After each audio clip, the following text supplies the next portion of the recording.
And welcome back to another episode of the Double Doing Podcast. My name is Brenden Deeg. Thank you so much for tuning in today. If you haven't already, please hit that subscribe button. It would be greatly appreciated. If you can also rate the podcast and review the podcast wherever you listen to your podcast, it would also be greatly appreciated. We're getting those YouTube subscriber numbers up. So if you can please hit the subscribe button on YouTube, it would be greatly appreciated. You will get love from Brenden and Thomas Petersen, who is joining me. Thomas, fresh from downtown Copenhagen, doing some paddle boating. Oh, yes. Very fresh, and the tanning is just falling off. There's no more sun in Denmark, but that doesn't matter because all we need is wind. I can see your tan is kind of drifting away. You're a lot more. It's faded. I already gave up. Already gave up. And now the training camp started. I'm doing nothing but monitoring Eagles camp. So the ship had sailed. Sitting inside, just digesting training camp content. Cave rat. We are, yeah. All right, so Thomas and I have a hard out, so this episode's only going to be about 25, 30 minutes. We have a ton of training camp episodes coming your way throughout the training camp, so plenty of content coming your way. Unfortunately, today's has to be a little short just from I got to get going. I'm going to visit my brother golfing, and you are heading to a soccer match, which life is hitting us in the face. But today they're off training camp too, so it's a perfect kind of day. Yeah, it's a perfect day for it. Perfect day for this kind of episode. We should get more of these like short updates of training camp. Going. Well, there's going to be we'll probably do another one this week. Training camp's kind of we're just in the early dog days of it. But let's start with Jalen Hurts, Thomas. So kind of up and down, and it seems like so far for the first three practices. They also had a walkthrough. So 3 legit practices and a walkthrough have been done so far at Eagles training camp. Just FYI for all the listeners, if you're kind of just wondering how much practice they actually had, it hasn't been too much. So, Thomas, what do you make of Jalen Hurts through 3 days of training camp from what you've heard? Today's also a walkthrough, I found out. I thought they had an off day, like players off. It sounds like they're having like a small walkthrough. So it's a walk. I actually thought they were just completely off today. Yeah, I thought so too, but I saw somewhere they're having like a small walkthrough and then they're off. Regardless of that, it sounds like all the on-site beat reporters are all agreeing that it's been kind of up and down, like you said. Pretty good day the first day when they worked in red zone, but I also think Jimmy Kemsky laid it out really well, saying that a lot of his throws have been forced to the left side, where that we've seen these throw charts of the 2021 season that he's not really that fond of throwing to the left and over the middle. It appears that it is absolutely something that he's working on in camp right now, and so I think it's a little bit unfortunate when we're getting a lot of these uncontextualized reports out of camp, and it's like, oh, he's just not looking good. But like, what are we doing here? I mean, he's working on some of the things that we've been screaming about that we want him to work on and that we want to see more often and doing better this season. So I think it's really good to know that he is actually, spending camp improving on like his overall throw accuracy instead of just, some of the things that he already did fine last year. But it's been up and down. It's been 3 practices. I think it's also a lot of it goes into the fact that they're like the secondary has been playing really well, and some of the plays they've made, some of the picks they've made. Avonte Maddox has had a good couple of practices and made good leaping interception on Dallas Goedert. Really just sounds like it was just a good play by Avonte. And like if you're getting that matchup like Goedert on Maddox, you want to take that simply because of the size advantage for Goedert. But good to hear that the secondary is making plays. I'm not panicking one bit at all of Jalen Hurts trying to expand his throwing repertoire. I'm glad you brought up the rolling out to the left side because I do think this context is important. If you guys remember Jalen Hurts in 2021, he rolled to his right a lot. He was always kind of taking his right. Whenever he fled the pocket, that's where he would go. That's where he was comfortable. So I think it's a positive sign that he's starting to roll to his left a little bit. I'm assuming there's going to be a big emphasis this offseason when he was sitting down with Nick Sirianni, quarterback coach, Brian Johnson. Brian Johnson's still the quarterback coach, right? Yeah. Yep. Quarterback coach, yeah. So I'm assuming that was probably a big emphasis this offseason was you can't always roll to the right. You got to be able to move to the left. You got to be versatile. You're an athlete, right? You can make plays all over the field. So just rolling to your right cuts off half the field, cuts off half of what you're able to do as a quarterback just because of the crazy athlete that Jalen Hurts is. And the big thing with Jalen Hurts, guys, that you have to remember when you're hearing training camp notes is he's not going to look amazing in training camp just from the style of player he is. Like, I'm not comparing him to Michael Vick, but I'm assuming Michael Vick wasn't lighting it up in camp because his highlights and what he was able to do was a lot in the run game. And Jalen Hurts is, again, I'm not comparing him to Michael Vick. He's not Michael Vick, but similar play styles where a lot of the splash plays that Jalen Hurts makes and a lot of the good plays that you saw from him in 2021 are kind of off script and off topic. And he's able to, again, roll the pocket, make a throw, run up the middle for a nice 20-yard run. Like, that's what he is great at. So I think that if you're going to rip Jalen Hurts and you think he's not making good throws, and there's been some beat writers out there and some people saying like already kind of panicking, you need to step back and take a deep breath and let him kind of go through the motions in camp. Yeah, it's so early with him, and again, he's working on perfect point. He's working on the things that he needs to work on because it's not his strong suit. Yeah. And if we're getting to if we're getting to late August and early September and it's a massive issue and nothing has been seemed to improve, I mean, maybe we can talk a little bit more about it there, that it's actually an issue. But I mean, he's working on some of the things that he needs to work on and that is a weakness to his game. So couldn't be happier about it, to be honest. And one of the week, he wasn't bad at turning the ball over last year. Like, that's another thing too. Like, when you see the interceptions piling up, I don't think it's a big deal. Like, again, neither was Carson Wentz before 2020, so you can kind of take a little bit both with a grain of salt. But like, Jalen Hurts had 9 picks last year. Throwing interceptions wasn't bad, and I think what 3 or 4 of them in that one Giants game, right? I believe. So like, he had one bad game where he had some interceptions, but he was very good last year at keeping the ball in his hands and not turning the ball over. So I think it's fine in training camp if he's rolling out to his left and trying to force a ball into places where maybe he wasn't doing that last year. And he was just trying to figure out, hey, can my arm fit this ball in? If this is happening in a real game, can I do this? Like, this is where you're supposed to take these chances. This is where you're supposed to try to fit the ball into certain places. Also, it's also good for Sirianni to see it because, I mean, it's his second year too. So a lot of these plays they're running, they might be the first time they're actually running those plays. And for him to see, can this actually work? Is Hurts able to make these plays? And they'll roll the plays a couple times. You throw a pick here and there, and we'll see what is the progress of the play. Will he make better decisions? Can he make the throw after he's been trying it a couple times? So it's really, can't overreact to interceptions in practice because they're simply just a product of trying out new plays. And actually, like, it will be super frustrating if you had a guy like a Sam Bradford type quarterback in training camp would just check the ball down all the time and throw like these short routes instead of actually trying to execute pass concepts. And another thing is too, with just the Eagles offense in general, I think it's important to keep in mind is the offense isn't going to, I don't think there's going to be very many days where the Eagles offense is going to outshine the Eagles defense, because the Eagles offense is very good with pads on. Their main strength is running the football. Exactly. That's what they're the best at. So when the pads come on and when you got Kelsey and Lane Johnson and moving and crushing guys in open field, that's where the offense shines. So I don't think you're going to see a lot of Eagles offensive dominance in camp. The pads are eventually going to come on. I think next week they do come on. But just even then, like, how much are they going to be hitting with pads on, right? Like, probably not too much. No. Another kind of interesting storyline is in Eagles training camp is they're taking it very lightly. Mm-hmm. They're only doing hour. I think yesterday's practice was about an hour and 15, hour and 20 minutes. Yeah, I think it was the longest. Yeah, it was. The first practice was only 55 minutes. The second one was about just over an hour. I'm okay with this. I like this strategy. The Eagles, I was trying to think back and I was trying to remember, like, is this the healthiest Eagles have been going into this year? It probably has. Like, think about all the times. Think about all the injuries that the Eagles have been dealing with going into camp, like the Carson Wentz situation. I believe like Nick Foles even back in the day went into camp when he was a starter. Like, there's been so many different times where this team has just been banged up heading into camp. And this year they're fully healthy. There were a couple injuries we'll talk about later in the episode that happened yesterday, but I'm completely fine with just staying being cautious and make sure the team's fully healthy heading into the season.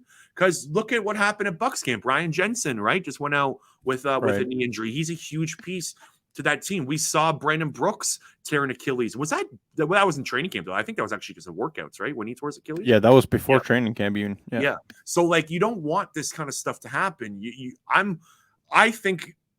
I think it's overblown to kind of ramp up the pads and ramp up the hitting just because you want to see these guys play. They know these guys. For the preseason games are going to be able to tell the difference between kind of the back end depth guys, and you wait for that. You don't need to be killing each other in practice. I actually really like the kind of the schedule that Nick Sirianni has set up. Yeah, and also like they put so much value into these joint practices. So when they're going to joint practice against the Browns and the Dolphins, right? I think the those are Browns and Dolphins. Browns and Dolphins, yeah. Okay. Browns second preseason game, Dolphins the last one. Gotcha. So I think those are like they really value those practices and really seeing what they have. So right now the focus has been more on getting the playbook together and getting some of it on film, and then working on that in meetings instead of on the field. And then when you get to the joint practices, that's when they're hoping that the playbook is starting to settle and they can get out there and get some more field work done before the preseason games as well. Because I don't think we're not going to see many starters in the preseason games as well. It's going to be really vanilla and very boring in terms of starters actually playing. If last year was any indication, Sirianni values joint practices over preseason games by a mile. Yeah, I'm completely fine with that. I like it, and it's the kind of the new Absolutely. wave. It's the new wave of kind of the way the NFL is going. Like Brandon Staley with the Chargers, like he notably didn't play any starters at all in training camp last year. I think it's smart. Like, you just get into the season healthy. Like these guys are professionals. They don't need to be out there killing each other during training camp. Okay, any other and the strength and conditioning guy they got from LA Rams last season, he kind of like with Sirianni kind of changed the whole practice culture. Yeah. And I think last year was the most healthy Eagles have been in the last 6 years. So I'm not going to complain about it at all. All for it. Okay, anything else on Jalen Hurts? I will say, just we'll play devil's advocate because we were pro Hurts there. There has been a couple reports that he's underthrown some receivers down the sideline, which that does a tad worry me. That's the one thing that I always said with Hurts. I never thought it was an arm strength issue. I always thought it was a timing issue. So that's something I would like to see him get better at. There were a couple reports that he underthrew DeVonta Smith on like a couple go routes on the sideline. And I was watching some Smith highlights like yesterday, and I even saw it when I was rewatching Eagles games during the offseason. There were a couple times when Smith was open down the sideline where Hurts did underthrow him. So that's something to keep an eye on. Hopefully he can get his timing set. But anything else you want to throw out there on Jalen Hurts? No, I got nothing else on Hurts. I think. Okay. So we have a couple storylines we're going to throw out there that we've been kind of keeping an eye on, and then we'll get out of here. But the big one that's been kind of going around the Eagles wave of Twitter and fantasy football even got a hold of this one because, hey, running backs are important in fantasy football. Miles Sanders kind of got chippy with the reporters yesterday. I don't know if you saw this, Thomas, but he said that he deserves more respect from Philadelphia faithful, I guess reporters and fans, that he thinks he deserves more respect. And then Zach Berman of The Athletic asked him, what does that respect look like? And he replied saying, stop saying that I'm taking second team reps and I'm the backup. Something along those lines, I believe he said. But he was taking second team reps. Exactly. So I think this is the most juicy training camp storyline so far. Yep. And it's a good thing. It's a good thing to have a chippy and like a chippy Miles Sanders he's always kind of been like that, right? He's always kind of spoke his mind. He's never been afraid to kind of. No, he hasn't, but he's also been dealt the starting hand from the beginning. I mean, he's never really had to answer for anything. He's kind of been given the starting role as because he was a second round pick, and as a running back, you're expected to get in there and immediately contribute. And I get his point of view. I appreciate that he's feeling an urge to go out there and show us that we're wrong. By all means, that is the best. If he can use it as motivation, mission accomplished. But I also don't think he's shown anything at all where I'm supposed to naturally think that he should be the RB1 and he should have respect out of just because of what he has done. I mean, it doesn't work like that. Gainwell has such a higher number of first down rushes and touchdown rushes, and just what overall was a better player, was a more secure, catcher of the football last season, to the point where we're naturally going into the training camp thinking this guy has serious potential. whereas Miles Sanders was once again injured and once again had issues in the short running game. So we're having questions about him. Mhm. So I think it's a very good thing that he is aware of the questions being surrounding him, and he's also kind of desperate because it is his contract year, so he wants Yeah, things flowing in his direction. I think it could not be any better the way it is right now. I completely agree with you. Like, he's never had more than 900 yards rushing in a season. Like, look, No. I like Miles Sanders. I think he's very talented. I think like 2019, I always think whenever I think of Miles Sanders, I always go back to the last like 4, 5, 6 games of 2019 where that was the best I've seen Miles Sanders play was as a rookie. When he was the guy, he was the number one running back when Wentz was basically throwing to my grandpa and my uncles. Like he was Miles Sanders was the guy. Like he was the best offensive player on that roster. Yeah. Famously, he had to slide, you remember, to kind of ice the Dallas Cowboys game. He was great in that game as well. Yeah. Like since then, like I haven't really been that impressed with Miles Sanders. He's obviously had some big runs. He had that big run in 2020 against the Saints. But that's what he does. I mean, he has those massive runs of here and there, and then as soon as he's getting a consistent workload, it's just bad on a consistency basis. Yeah. And then he pops a big run, and that'll make his average per game look very good. But overall, like if the games he's been relied on as a bell cow running back, it's just not been consistent enough to move the chains and extend drives. And I don't think he's been disrespected. Like I don't really understand. Nah. I disagree. Well, he can obviously have that opinion, completely fine. Like he's right to say what he wants, but I disagree. I think fans have been very fine with him. I feel like I think it's been very fair. I feel like he's been over. Like I don't really know this for a fact, but I feel like Eagles media uses him as a guy. Like I'm pretty sure there's posters of him outside Eagles Stadium. Like he's used in media circuits for to hype up the team. Like I don't really see the disrespect he's talking about. And look, again, he has never had more than 900 yards rushing in a season so his first year in 2019, he had 509 receiving yards on 50 catches. In 2020, 28 catches, 197 yards for 7 yards a pop. 26 catches for 158 yards receiving for 6.1 yards a pop. His receiving game completely fell off. Like to act like he's supposed to be this 3-down back this year is insanity. And look, I put in my 3 training camp predictions. I should have put like hot takes or what I would like to see in that tweet, which I'm sure I'm going to get burned on because it looks like I might go 0 for 3 on them. I'm going to talk about the other one later, but I put Kenny Gainwell will take over RB1. I don't think it will happen right away. I think that was probably the more bolder one I had, but I do believe that as the season goes on, Kenneth Gainwell is going to shine more than Miles Sanders. I am so high on Kenneth Gainwell going into this year. I am all aboard the Kenneth Gainwell train. Like I'm driving the bus. I'm driving the train. Look, when I rewatched the Eagles games this summer, and I couldn't believe how explosive he looked. He looked like one of the best offensive players with the ball in his hand. 47% of Kenneth Gainwell's touches last year ended in a first down or a touchdown. That's spectacular production. He does stuff when the ball gets in his hand. And another thing too to keep in mind with Kenneth Gainwell is he came from Memphis, so he was in that weird Memphis offense where they didn't run the ball very much. He's still so raw as a runner. Like as the years go by, I can see Kenneth Gainwell like even next year popping off and being one of the best running backs in the league. Kenneth Gainwell is going to be what everyone thinks Antonio Gibson is going to be.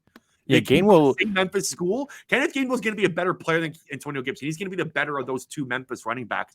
He's going to be I'm not saying a star. I'm going to type it down a little bit, but he's going to be a very good NFL player. And I don't see the reason to hang on to Miles Sanders or extend Miles Sanders after this year when you have kind of this blossoming star in the making. I'm all aboard the Kenneth Gainwell train. Yeah, and the profile on Gainwell when he was being drafted is that he could have lined up, like he could have declared for the draft as a receiver, and he'd still be a third, fourth, or fifth round pick. So like you said, yeah, raw as a runner, but he is what he is learning and developing as a runner. He is all of that in the passing game, and Eagles utilize that so much that it's really more valuable to the offense than Miles Sanders. Kenneth Gainwell had 235 rushing attempts in college. That's it. His entire college career. Like he's still learning. It's kind of as well as Antonio Gibson was also weirdly underutilized and just came out of nothing. Yeah, so I would be patient on his running ability. It's going to come, but he's going to be a threat this year. He's going to be. I'm saying he's going to be one of the surprise running backs in the NFL this year. I'm really looking forward to him. I'm all aboard him. So I don't really. I hate ripping Miles Sanders. Like, I think he's a fine player and he's been solid for the Eagles, but I don't know. It's a good thing that he's motivated. Yeah, Exactly. let's work on that. Okay, a couple more before we get out of here. Jalen Reagor was not returning kicks and punts in practice the last couple of practices. That is not a surprise after seeing the Bucs game. And it's a good thing to see that.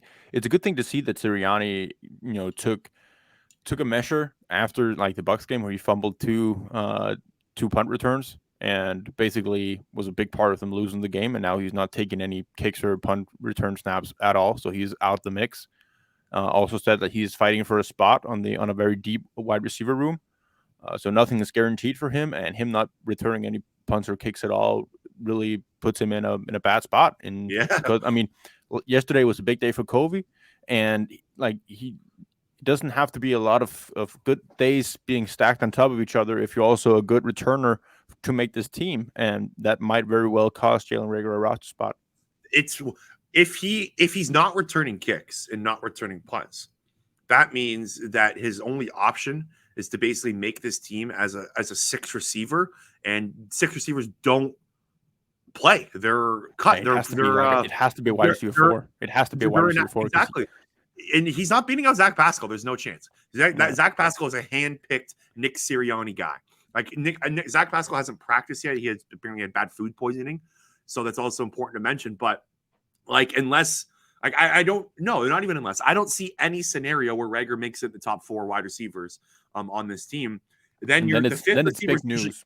The fifth receiver is usually fifth receiver is usually a kick returner, punt return. Jason Huntley was leading the charge there, so that is an important name. So if he is the ideal kicker, punt return, then Reagor can sneak on as a fifth receiver. But then you still need to play special teams.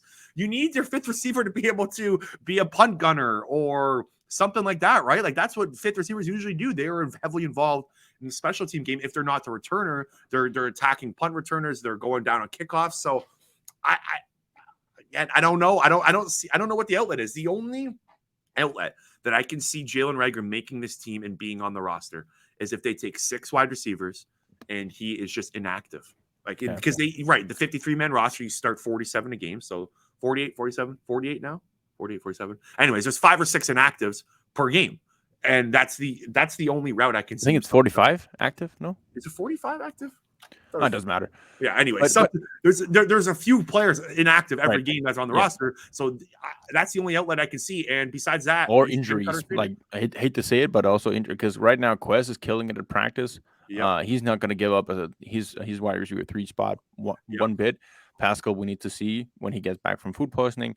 Hightower got injured, so that kind of limits the competition for a Reagor, but it does not look good at this point in terms of him making the team. So let's talk about the other pass catchers, because I think it's important to note that DeVonta Smith and AJ Brown are apparently looking really good. I really like the DeVonta Smith. I'm a sucker.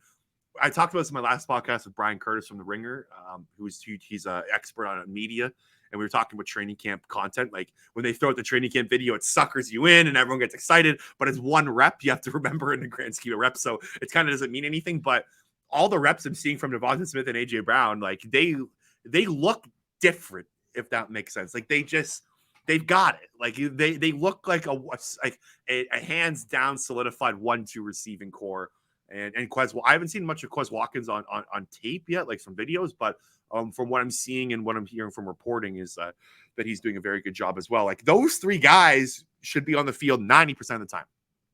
Like, you should be running 13 personnel with those 3 guys on the field a lot this season. Yeah, I agree. Yep. And I mean, the biggest thing for all of those 3 guys is that it's not new. Like, if you want to see what they're able to do, I mean, there's plenty of tape that solidifies that.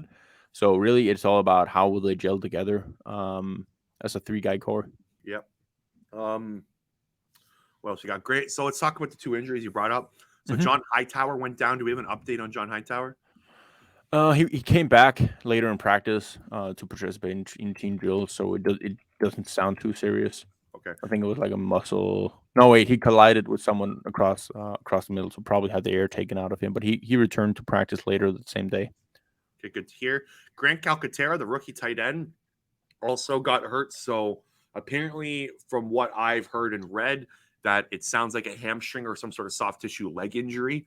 Again, I'm no doctor, but those injuries those aren't season enders. Like, I don't think it's something crazy to worry about. We'll obviously hear more on the next couple of days, but that would be a bummer if he's out a long period of time, because apparently he's looked really, really good. Okay, apparently him and Gardner Minshew having a great connection. And this is a guy that I said on this draft show that when they drafted him, I believe me and you were talking about this. This is a guy that has a chance to contribute right away in the passing game. Because if you look at the depth on this roster at the tight end position, Jack Stoll is the second tight end, but Jack Stoll's basically a blocker. He's kind of taken over the end of Brent Selleck's career in this offense, if that makes sense, where he's strictly becoming a blocker. He had only 4 targets last year, but he played a lot of snaps. So Jack Stoll is not going to be productive in the passing game. So if they need someone else besides Dallas Goedert to be productive in the passing game, Grant Calcaterra is their guy, and it's good to hear that he's off to a good start. Yeah, and he was that receiving thread, so that is what they're going to need of him, and he's been working the seam a lot with Minshew. So yeah, hopefully it's not something that is going to take away too many practice reps for him, because he's going to need that to beat out all the the Tyrese and even the Arthur Whitesides of the world. Okay, so that's on the pass catchers. I want to talk about the offensive line rotation because I'm a little bummed out. So again, I did 3 training camp predictions. 1, Jalen Rager not going to make the team. 2, Kenneth Gainwell will take over Miles Sanders at RB1. The third was Jack Driscoll will beat out Isaac Seumalo for the right guard job. That's not going to happen. So that one's, I'm already hoping for one there. So Nick Sirianni, if you haven't heard, the first day, I believe, like I sent that tweet out, and then an hour later, Nick Sirianni has his press conference, and he said that there's no competition at right guard. Isaac Seumalo is their guy. Yeah. What do you think of this? It makes sense. He's a pro. He's been with the other guys a long time, and I think the respect that Kelsey and Lane have for Isaac is through the roof. They've spoken on it a lot of times. And before Isaac was injured, I mean, he played top shelf football. He was really, really good. So if he can return to that level again, then of course he should be the starter. But also, I think the margin for error for him is slim. Like if he starts having injuries that are nagging again, or his play just isn't up to speed of what it's been in prior years, then we know that there is a Jack Driscoll right behind him who played quality football and can replace him. We've seen before, like Nate Herbig, of course, not as well known on the offensive line, but he was playing kind of well, but he wasn't doing good in practice, and then he got pulled for even like Sua Opeta for stretches a few years back. So we know that Stoutland is kind of strict in that regard. If you had to take a guess who has started more games for the Eagles at offensive line over the last 2 years, Jack Driscoll or Isaac Seumalo, who would you predict? Who would you say? Isaac's been very injured. So Jack Driscoll has started 13 games over the last 2 years for the Eagles. He's also been starting multiple positions. Yeah. Isaac Seumalo has started 12. Yeah. I think it's fine to give Isaac the starter job if you want to build his confidence. I would have just liked to see some competition at that spot. Like I don't really see how Isaac has fully taken this job, and he's kind of been handed to it on a platter here. I don't know. I would have. Yeah, but honestly, I think it's kind of like emotional intelligence. We like to talk about that a lot with Doug Petersen as well. I think it's more like the same with Miles Sanders. Like you're putting in Kenneth Gainwell as an RB1 in practice, and then the day after you said Miles is the starter. Like he's our guy. Yeah, he is, but your actions are just not saying that. Mm-hmm. So if we're starting to see a decline in Miles' play, then they have they've been preparing for a situation to put in a Kenneth Gainwell. Yeah. I think maybe it's kind of the same thing with Isaac Seumalo. Like he gets back from injury, they want to say this is your job to lose. He's the starter, but if he doesn't play well, I mean, there's no guarantees moving forward. Okay, Jack Anderson was the backup center the first practice, so he was the second team center. Thought that was kind of interesting. Trying to think any other questions on the offensive line. How many offensive linemen do you think they take? I think they go heavy offensive line. Yeah, I think they take 10. Yeah, I think 10 was in my mind as well. Yeah. 9 or 10. Watch out for a Coyote Awosika to get a Yeah, bigger they were role. big on him last year. Yeah, they like him, and apparently he's looked good in camp so far. It's a guy to keep an eye on. Okay, we got a couple minutes. Any other ones you want to touch on? Linebackers, we should take Linebackers. We should just So touch on that real quick. So you had a tweet today about how TJ Edwards has looked the best so far of all linebackers. Surprised to you? What do you make? No, not at all surprised. I mean, there's a reason they extended him throughout this year, because he's been continuing to develop, and he's one of the few linebackers on the team for the last couple of years that has actually been improving since he got here. And he was the best linebacker last season as well. They're bringing in Kaiser White, who has to find his ground with a new team in the Eagle system. It is no given that he is fit exactly for the Eagle system, and he has to find his footing there. Nakobe Dean, obviously extremely talented, but is also coming from the college to the NFL. So I still believe Nakobe Dean is going to get significant playing time and be a big factor in the defense.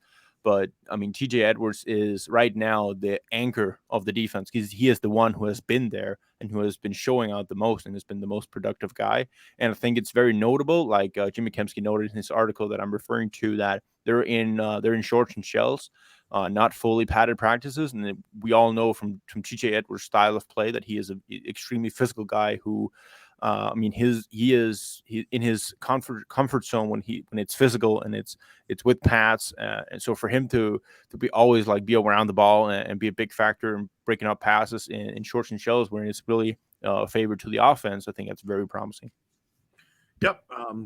Well said. The Eagles linebacker core, I was surprised to see all the ages of these guys. I was kind of just peeking at the depth chart, and they're really young. Like, you got TJ Edwards is 26, Kaiser White is 25. Nakobe Dean's 21. Davion Taylor is 23. That's another name I want to throw to 21. Yeah, Davion 21. Davion Taylor apparently has looked pretty good in camp so far as well. Yep. So the thing about linebackers in training camp, it's a hard position to kind of take a grasp of how good they're doing, because they're not tackling, right? So that's the main thing linebackers have to do. So also, like, an underrated thing of playing linebacker is the clear differentiation between run pass, and how your identification of keys in terms of the run pass game is massive difference. So if you know, if it's pass skelly, it's easy to play linebacker because you have a quick snap drop to your zone or to your landmarks.